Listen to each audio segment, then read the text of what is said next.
This is one of my favourite places in the world. This is my dad's car garage. I keep cars here, he keeps obviously his cars here, we work on cars, and as you can probably tell, we like classic cars. About 10 days ago, I got a phone call from a chap who asked me whether I'd be interested in a completely original Nissan 350Z. And despite it being completely out of the ordinary for us, I said yes.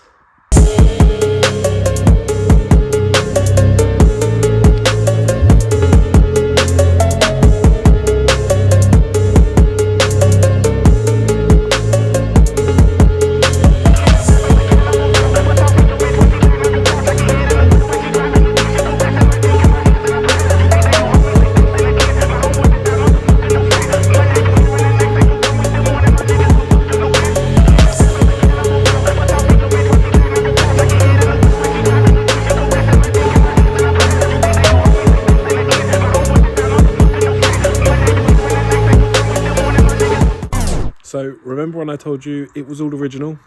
Well, the old owner, he lied. There's this,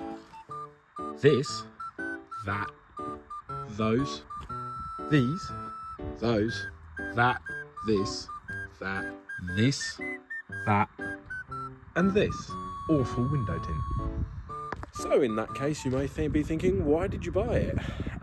Well, one of the main reasons is it was cheap.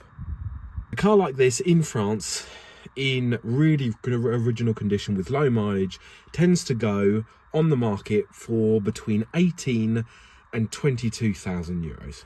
And that means that this one at 10 grand was a bargain. But before we can find a Friday night drifter to buy this car, we need to fix a few things on it. The fuel sender is not working, so the fuel gauge is reading empty all of the time. And when you start the car, there's an engine light on. Add to that this car hasn't been serviced for the last 4 years and hasn't had a technical inspection for the last 6 years. Well, we've got a few things that we need to get done before we can stick it back up for sale. Now, we're not going to be able to completely put this car back to original. It's not really cost effective. But what we are going to do is try and de-pimp it a little bit. So first drive, I do apologise for the sound quality. It's very noisy in here. There is a massive exhaust on this car.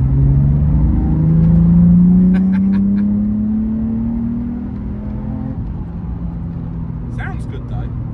I do like the noise that these 350Zs make. I always have done. Yeah, it's cool. It's quite a cool car to drive, and it does bring out the rowdy teenager in me that used to play Gran Turismo and Need for Speed and watch Fast and Furious. Now, we have checked the fault codes on the car, and it turns out there was some sort of faulty connection on the throttle body. So we've taken that connector off, which was a bit loose, and we've cleaned up all of the contacts, checked that it's all working properly, and then put that connector back on. This car has had a new throttle body at some point, because it looks a lot newer than the rest of the pipework under there. And we've cleared the faults, and so far nothing has come back. I've given this car a good 10-15 minute drive, and so far so good. So no more engine light. Now the fuel gauge still isn't working, and the other thing that I haven't mentioned up to now is the seat doesn't work, because those buttons down there that adjust the seat aren't working. So we're going to need to fix that. Oh, and the engine light has just come back on. Fantastic.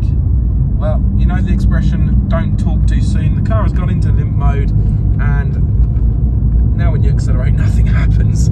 Okay, well, let's try and work out what that's all about then. Why do people do this to cars? I mean, that is just a plastic cover, and these are stick-on trims. I mean, each to their own in taste, but that's pretty awful. So we need to get 2 lawnmowers and an MGB out the way before we can start working on the Nissan.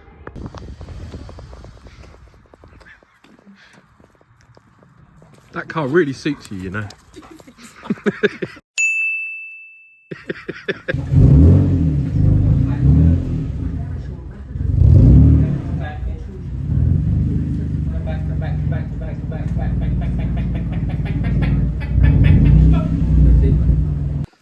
So Dad, what's your thoughts on this car?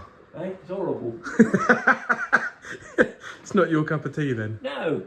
So you wouldn't swap this for that? No. No? Never.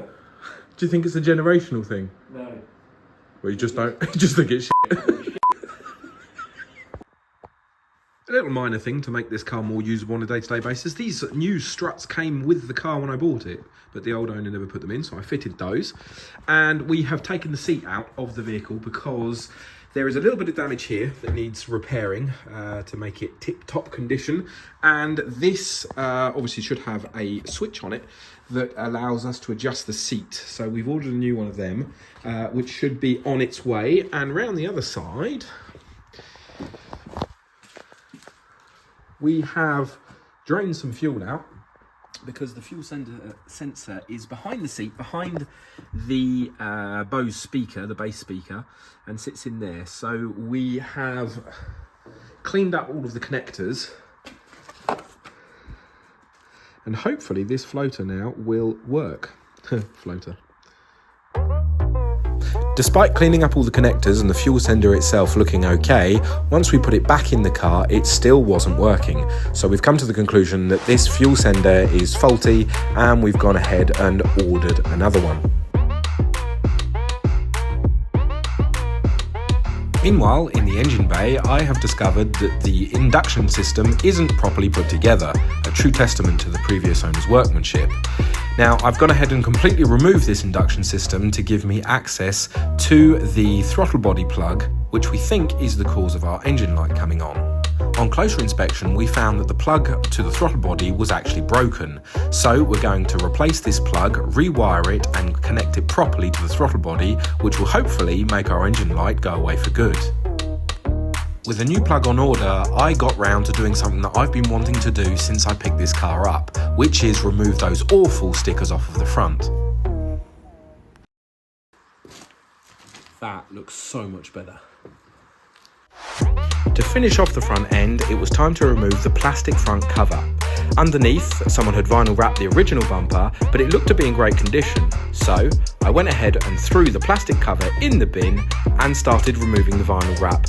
It was a slow and painstaking task to get all of this vinyl off, but with a hairdryer and a bit of patience, we finally got there. And I'd just like us to take 5 minutes just to appreciate how much better the front end of this car looks without that awful cover over the front bottom of that lip. I've still got all the glue to get off of these grills where they put on those awful bloody chrome strips. Why anyone does that on cars, it's beyond me, but that front end just looks much better. So yeah, it's coming along. Next, it was time to get the wipers off to repaint them. With a bit of persuasion, the wiper and then the pipe, and that, it's actually been quite well painted. Someone's put a lot of effort in it. It is shiny. I just think it looks too blingy, too tinsely. So we're going to repaint this. So now these have all been sanded back, I'm going to go and give them a coat of paint, and then the next time I work on this car, I'll be able to refit them, and hopefully they will look a lot better. The last job of the day was to remove the tint of the rear window. So with my trusty hairdryer, I softened the glue and peeled it away without too much difficulty.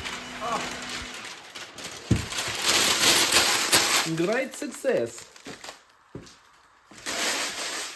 Window tint in the bin. I am well happy about that. Just remove the extension lead.